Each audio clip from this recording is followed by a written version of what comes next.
আজকে পবিত্র রমজান মাসে আমরা যাই তারাবি নামাজ পড়তে ইবাদতের উদ্দেশ্যে, কিন্তু যখন ইমাম সাহেব আসসালামু আলাইকুম যখন বলে, সালাম যখন ফিরাইয়া দেয়, মানুষ তাসবিহ তাহলিল করবে, কিন্তু তাসবিহ তাহলিলের পরিবর্তে এখন সালাম ফিরা মাত্র মানুষ পকেট থেকে মোবাইল বার করে দেখে।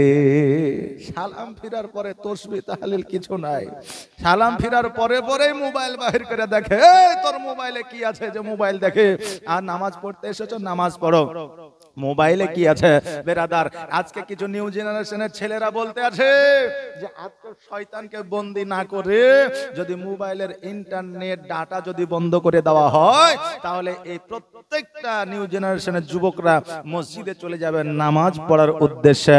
বাবাজি, ভাইরা, আমার মায়েরা, তবে আজকে এই শয়তানের সঙ্গে তুলনা করা হয়েছে এই মোবাইলকে।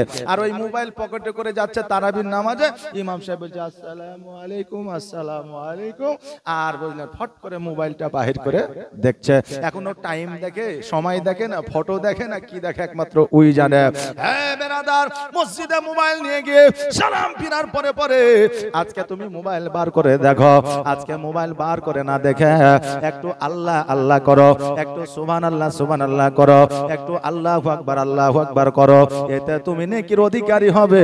আর মোবাইল বের করে তুমি যখন দেখবে, এই জন্য তোমার নামাজটা বাতিল হয়ে যেতে পারে। বাবাজি, ভাইরা,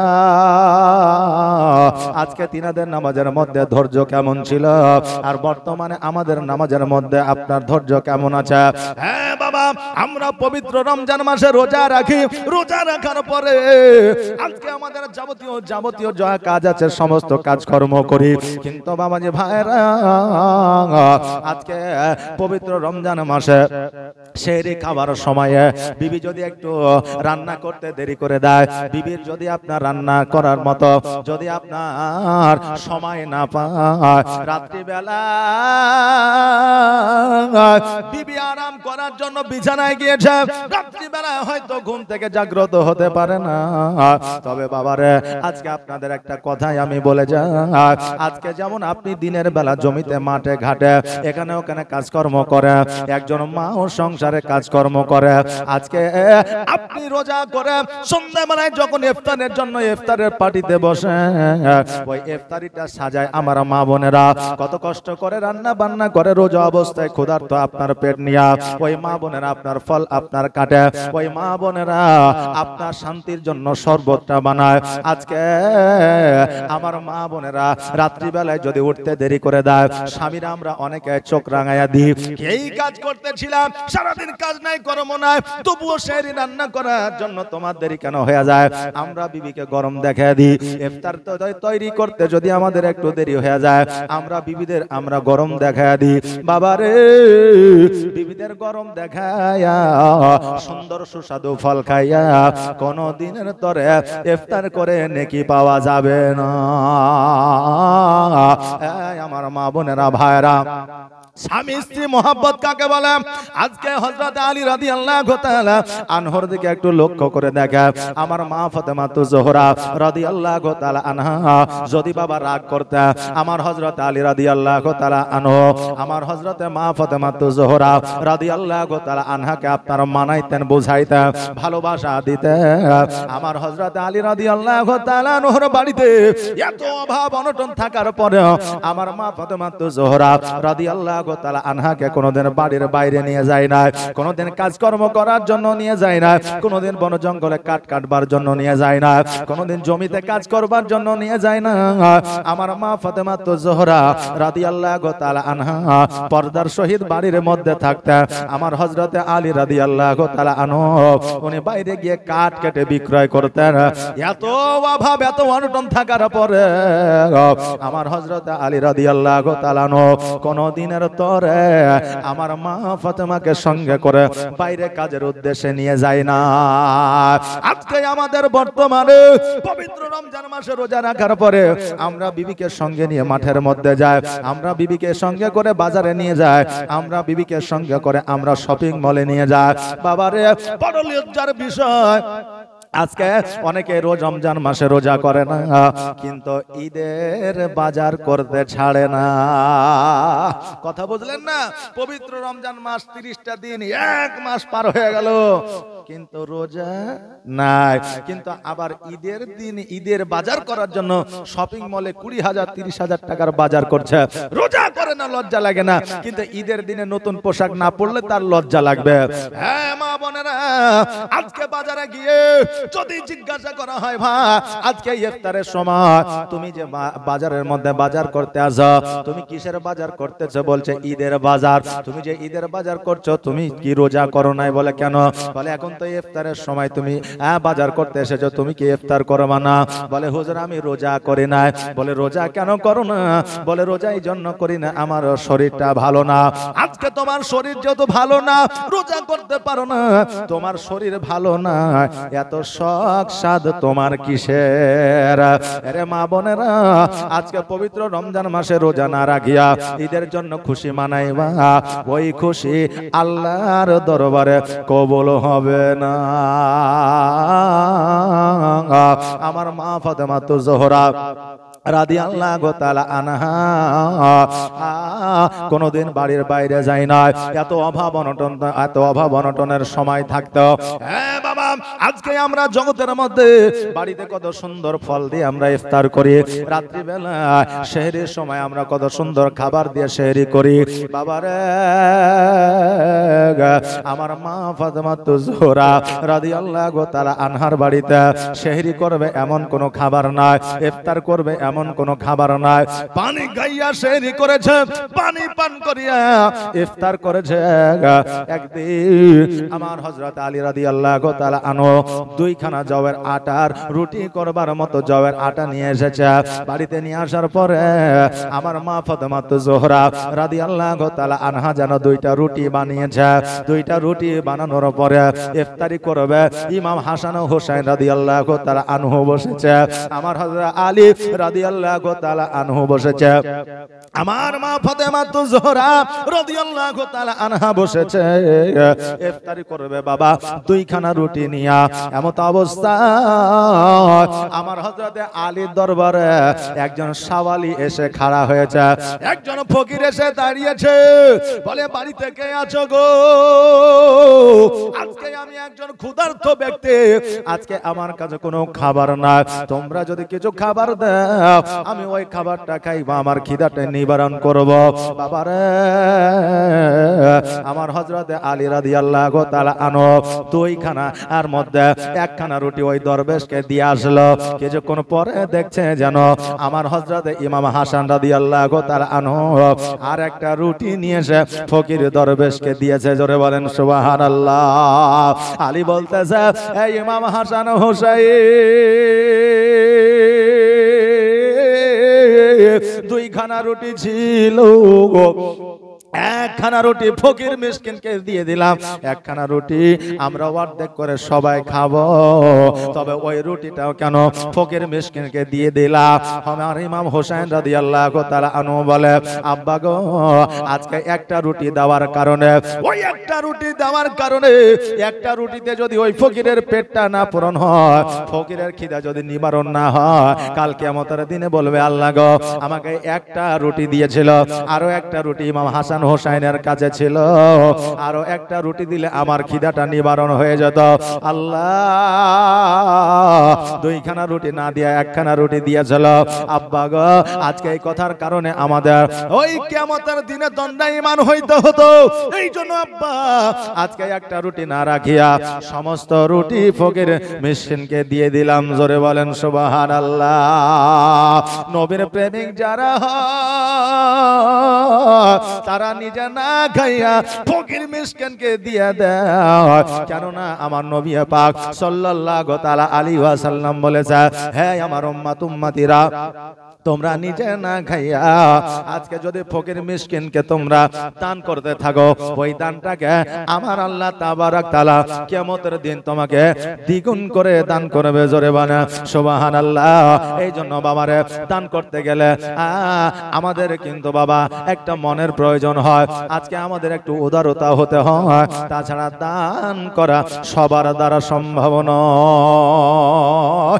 দান করা সবার দ্বারা সম্ভব নয়। এই যে বাবা আমাদের পশ্চিম বাংলার বুকে যে সমস্ত আপনার মাদ্রাসা, খারেজি মাদ্রাসাগুলো চলে, এই খারেজি মাদ্রাসাগুলোতে আপনার জনসাধারণের আপনার দান থাকে, আর এই দানগুলো দিয়ে মাদ্রাসাগুলো চলে।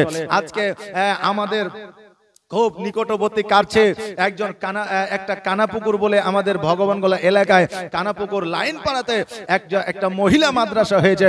আজকে এই মহিলা মাদ্রাসায় মহিলারাও শিক্ষা অর্জন করুক, তাদের সন্তানাদিকে শিখাবে, এটা খুব ভালো দিক বাবা।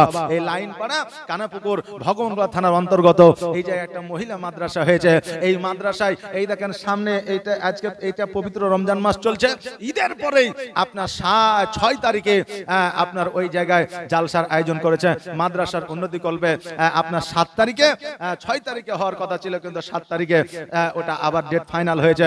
বাবজি ভাইরা, তো এই সমস্ত মাদ্রাসাগুলো আজকে মহিলাদের শিক্ষা দিলে তবেই তো আমার ফাতেমার মতো চরিত্র আপনার হবে, আমার ফাতেমার মতো চরিত্রবান হবে, আমার ফাতেমার শিক্ষায় শিক্ষিত হবে বেরাদার। এই জন্য মা বোনরা যদি থাকে, একজন ভালো মাদ্রাসা যদি আপনি পারেন দিতে পারেন, ইসলামিক জ্ঞান অর্জন করে আজকে আপনার বাড়িটাকে আলোকিত করবে। জোরে বলেন সুবহানাল্লাহ। হ্যাঁ বাবাজি ভাইরা, আমার হযরত আলী রাদিয়াল্লাহু তাআলা দুই সন্তানকে বুকের মধ্যে জড়ায় ধরে নিয়ে বলল, হযরত হাসান ও হোসেন বাবারে, এই জন্য তো আমার আল্লাহ তাবারক তাআলা তোমাদের জান্নাতের সরদার বানায় দিয়েছে। জোরে বলে সুবহানাল্লাহ। নবীর প্রেমে পাগল হইলে, নবীর প্রেমে পাগল হইলে আমার আল্লাহ তাআলা খুশি। নবীর দরুদ পড়ো দিবানিশি, নবীর দরুদ পড়ো দিবানিশি। ও কি নবীর প্রেমে পাগল হইলে আমার আল্লাহ তাআলার দিদার মিলে গো। থাকো যদি যদ বাহালে, থাকো যদি যদ বাহালে হইয়া প্রেম দাসী। নবীর দরুদ পড়ো দিবানিশি, নবীর প্রেমে পাগল হইলে, নবীর প্রেমে পাগল হইলে আমার আল্লাহ তাআলা খুশি। নবীর দরুদ পড়ো দিবানিশি, নবীর দরুদ পড়ো দিবানিশি। বাবাজি ভাইরা, ওই হযরত ইমাম হাসান ও হোসেন রাদিয়াল্লাহু তাআলা পবিত্র রমজান মাসে নিজে না খাইয়া মিসকিনকে দান করে দিয়েছে। আজকে বাবাজি আমরা পবিত্র রমজান মাসে রোজা রাখার পরে আমরা কত সুস্বাদু খাবার দিয়ে ইফতার করি। আমাদের যে জমানো টাকাগুলো আছে সেই টাকা থেকে আমরা যাকাত বের করতে পারি না। আজকে আমরা এমনই মুসলমান রে বাবা। আমার হযরত আলী রাদিয়াল্লাহু তাআলা আনহু এত অভাবে অনটনে আপনার জীবন যাপন করেছিলেন। পবিত্র ঈদুল ফিতর আসবে, সবার পোশাক কিনা হয়েছে, কিন্তু আমার ইমাম হাসান ও হোসেন রাদিয়াল্লাহু তাআলা আনহুর বাবা পোশাক কেনা হয় না। আমার হোসেন মা ফাতেমা তো জোহরা রাদিয়াল্লাহু তাআলা আনহাকে গিয়ে বলতেছে, মা গো আজকে সবার পোশাক কেনা হয়ে গেছে মা, আজকে ঈদের খুশি, ঈদের আনন্দ সবাই মানাইবে মা, কিন্তু আজকে আমাদের এখনো পর্যন্ত নতুন পোশাক কেনা হইল না।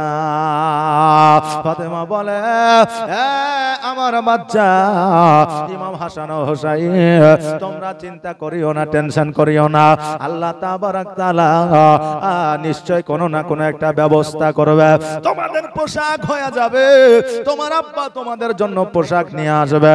এমত অবস্থায় আমার হযরতে আলী রাদিয়াল্লাহু তাআলা আনহু বাড়ির মধ্যে প্রবেশ করলেন রে বাবা। বাড়ির মধ্যে প্রবেশ করার পরে এবার বাবা জিজ্ঞাসা করে, বিবি রে, আজকে তোমরা কি এমন আলোচনা করতে আছো? সন্তানকে লইয়া কি এমন আলোচনা করছো? আমার মা ফাতেমা বলে, স্বামী গো, আজকে দুই সন্তান আবদার রেখেছে, দুই সন্তান আবদার করেছে। আজকে সম্মুখে ঈদের দিন আসতেছে, ঈদের পোশাক এদের কেনা হয় না, এই জন্য ঈদের পোশাকের জন্য বলতেছিল। আমার আলী বলে, বিবি কাজের অবস্থা ভালো না, আজকে কাজ পাওয়া যায় না।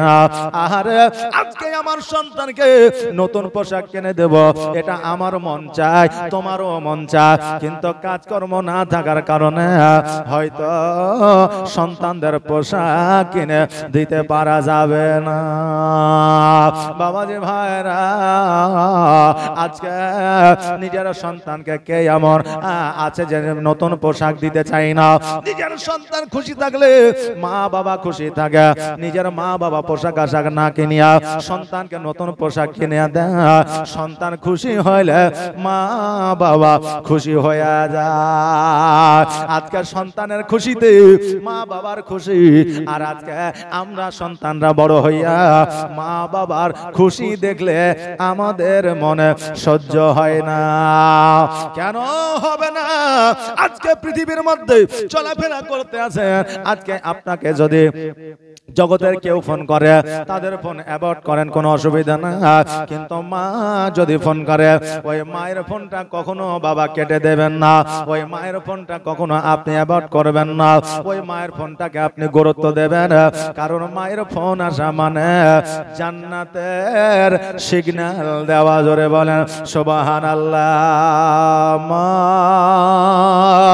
ও মা ফিরে কি আর আসবে না, দেখা কি আর হবে না, আদর সোহাগার ভালোবাসা ভরিয়ে দিতে মাগো তুমি আমায়। জোরে বলেন সুবহানাল্লাহ।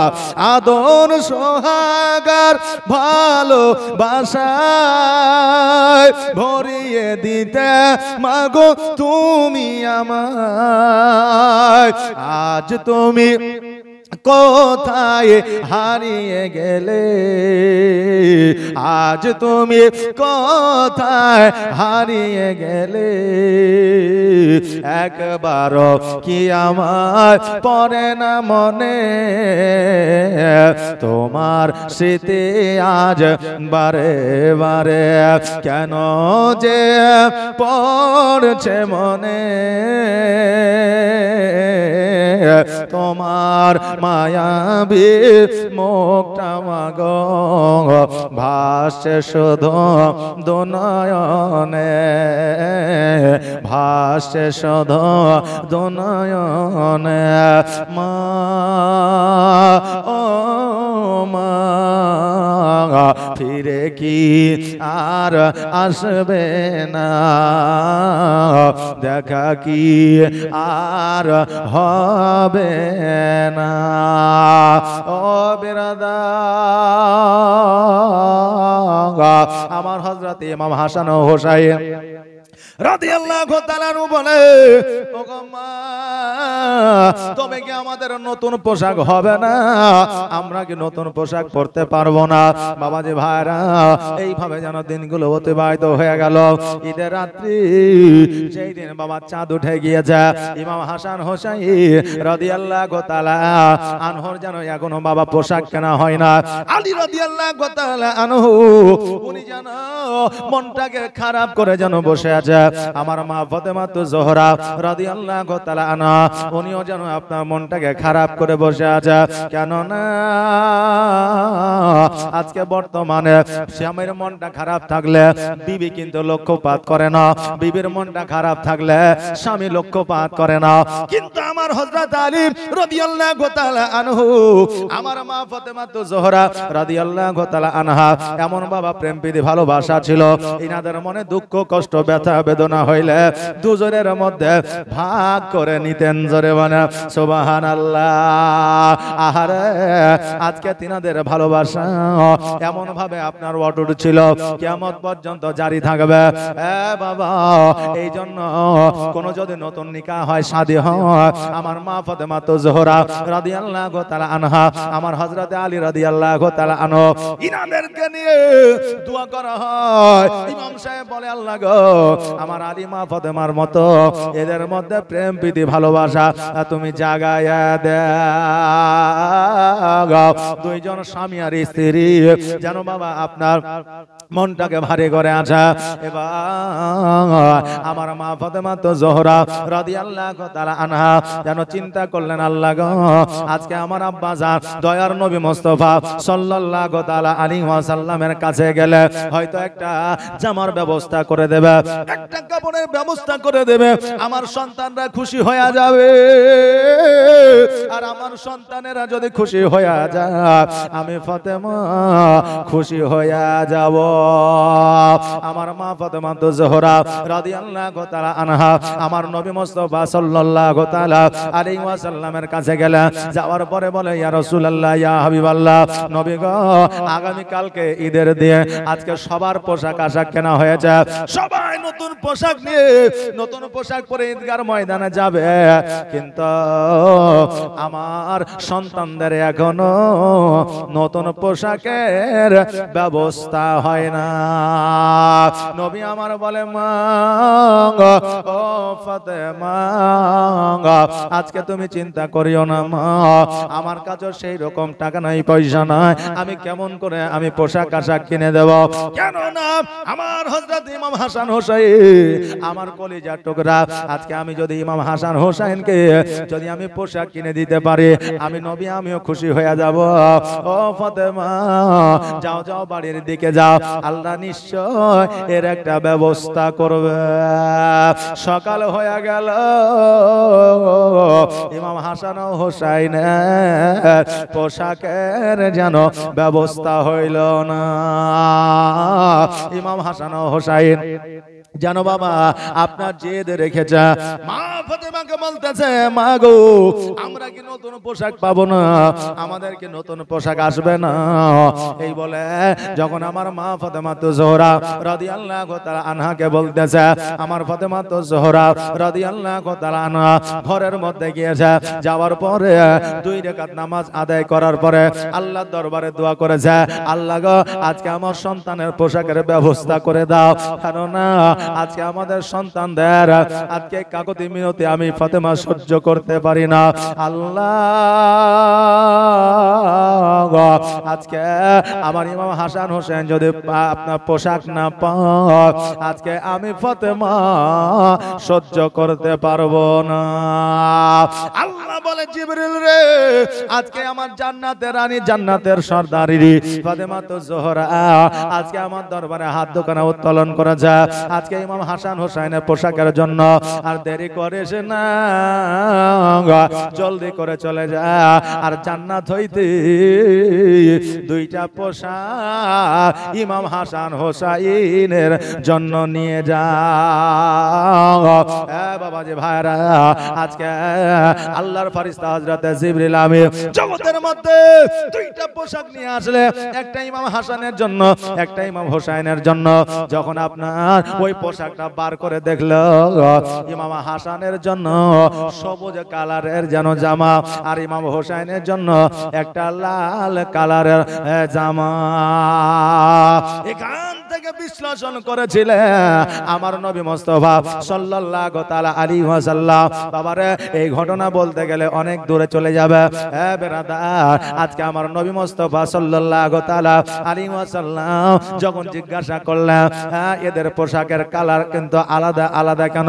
একই তো হতে পারতো, কিন্তু আমার আল্লাহ তাবারাক তাআলা আমার নবী মুস্তাফাকে জানিয়ে দিয়েছিলেন, আর আমার নবী মুস্তাফা সাল্লাল্লাহু তাআলা আলাইহি ওয়াসাল্লাম সারা জাহানের মানুষকে জানিয়ে দিয়েছিলেন, হযরত ইমাম হোসাইন রাদিয়াল্লাহু তাআলা আনহুর জামা এই জন্য লাল, কারণ উনি কারবালার ময়দানে শহীদ হয়ে যাবে। ইমাম হাসান রাদিয়াল্লাহু তাআলা আনহুর পোশাকটা সবুজ এই কারণে যে ইমাম হাসান রাদিয়াল্লাহু তাআলা আনহুকে বিষ পান করাইবি।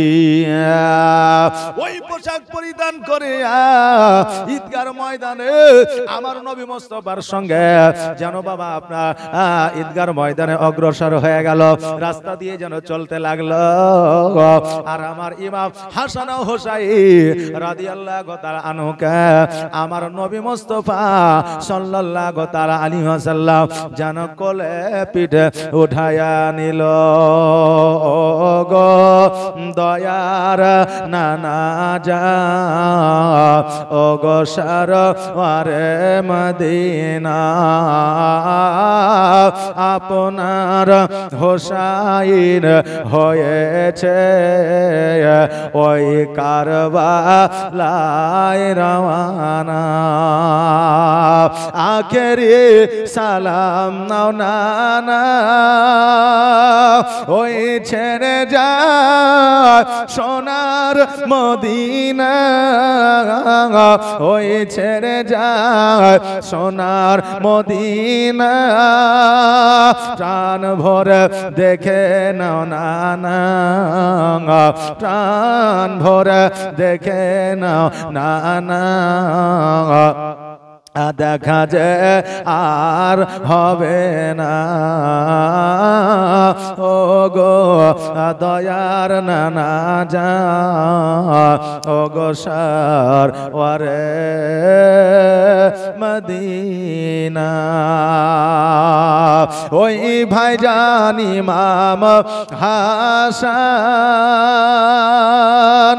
ছিল আমার জানের জান, ছিল আমার জানের জান। সে যে চলে গিয়েছে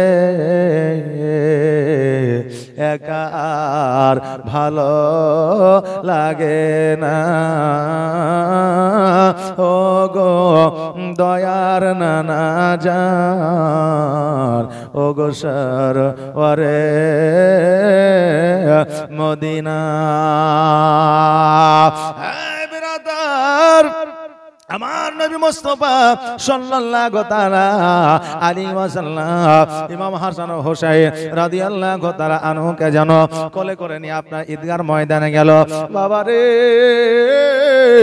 আমার নবী মুস্তাফা সাল্লাল্লাহু তাআলা আলাইহি ওয়াসাল্লাম যখন বাবা ঈদগাহে যাইতেন, আপনার দেখতেন কেউ খেতে পেয়েছে না পায় না, কারো বাড়িতে মিষ্টান্ন আপনার খাবার রান্না হয়েছে না হয় না, কোন ইয়েতিম মানুষ পোশাক পেয়েছে না পায় না, এই খবরটা আমার নবী মুস্তাফা নিতে। আর আজকে বাবা আমরা যখন ঈদগার ময়দানে যাই, আজকে নিজেরটাই আমরা বুঝি, পাড়া প্রতিবেশী আত্মীয় স্বজন আমরা কারোর খোঁজ আনিতে যাই না। আমার নবী বলে দিয়েছেন, তোমার বাড়িতে মিষ্টান্ন খাবার হয়ে যায়, পাশের বাড়িতে হয়েছে কিনা একবার খোঁজটা না। ওই পাশের বাড়িতে খোঁজটা নেওয়া হলো আমার প্রিয় নবীর সুন্নাত। ও বিরাদার,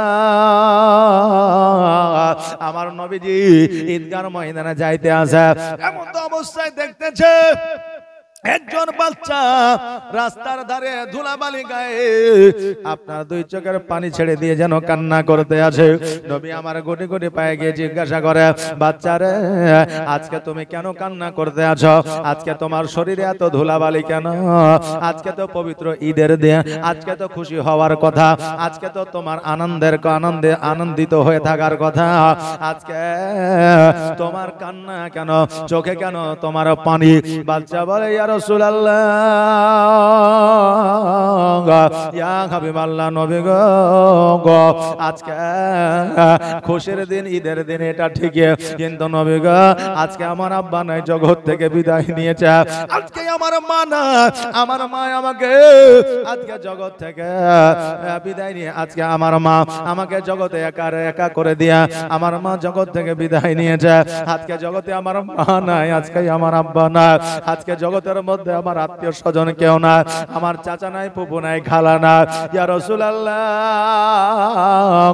আজকে খুশির দিনে, ঈদের দিনে আজকে আমাকে একটা নতুন পোশাক দিবে এইরকম কেউ আমার না। আজকে আমাকে একটু মিষ্টান্ন খাবার খাওয়াবে এইরকম কেউ না। আজকে আমার গোসল বানায় দেবে এইরকম জগতে আমার আত্মীয় কেউ না।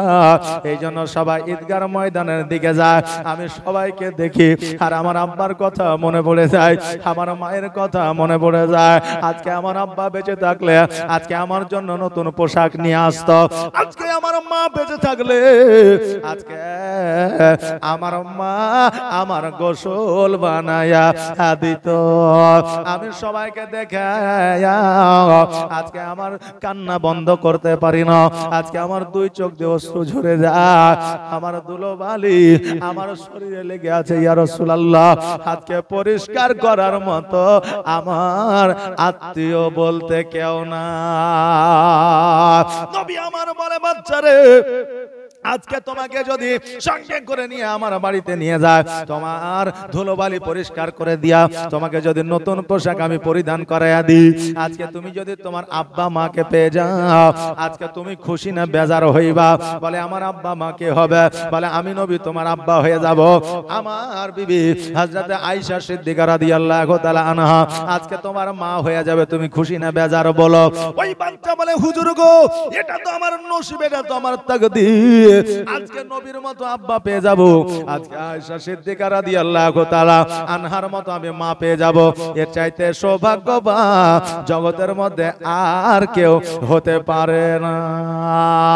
বাবাজি ভাইরা, এই জন্য এতিমদেরকে সহযোগিতা করা আমার নবীর সুন্নাত। এতিমদের মাথায় হাত বুলিয়ে দেওয়া আমার নবীর সুন্নাত। এতিমের বাড়িতে খাবার পৌঁছে দেওয়া এটাই আমার নবীর সুন্নাত। এতিমের বিবাহ দিয়ে দেওয়া এটা হলো আমার নবীর সুন্নাত। এমনকি আমার আল্লাহ তাবারাক তাআলা বলেছে, বান্দারে আজকে রাস্তাঘাটে পথে যদি একজন এতিমকে তুমি দেখতে পাও, টাকা দিয়ে, পয়সা দিয়ে, ধন দিয়ে, সম্পদ দিয়ে যদি তুমি সহযোগিতা না করতে পারো, ওই এতিমের মাথায় একবার হাত বুলিয়ে দাও, আমি আল্লাহ তোমাকে একটা মাকবুল হজের সব দান করে দিব। আমার আল্লাহ বলে, বান্দারে আজকে তুমি যদি মাথায় হাত বুলিয়ে না দাও, আজকে টাকা পয়সা যদি তুমি তাকে দিয়ে সহযোগিতা না করো, আমি আল্লাহ আমার ফারিস্তার মাধ্যম দিয়া ওই বাচ্চাকে সহযোগিতা করি। এই জন্য বলছে রাস্তার ধারে, বলেন না সুবহানাল্লাহ, আর রাস্তার ধারে এতিম বাচ্চা কেন বসে কান্দে রে, আরশের পায়া হিলে রে। আর এতিম বাচ্চা বসে বসে কেন আজ কান্দিয়া যায়, আর খোদা তাআলা ডেকে তামাম ফারিস্তাদের তাই তো কয়, ফারিস্তাদের তাই তো কয়, তাড়াতাড়ি করে তোমরা নাও না কোলে তোলে রে, আরশের পায়া হিলে রে। রাস্তার ধারে এতিম বাচ্চা কেন বসে কান্দে রে, আরশের পায়া আহিলে রে। আর রাত পোহালো, দিন ফুরালো, আর তো সময় না, আর নাই গো পিতা, নাই গো মাতা, কোথায় গেলে মোরা শান্তি পায়, কোথায় গেলে মোরা শান্তি পায়। থাকতো যদি পিতা মাতা, থাকতো যদি পিতা মাতা, দুঃখ যেতাম ভুলে রে, আরশের পায়া হিলে রে। রাস্তার ধারে এতিম বাচ্চা, রাস্তার ধারে এতিম বাচ্চা কেন বসে কান্দে রে, আরশের পায়া হিলে রে।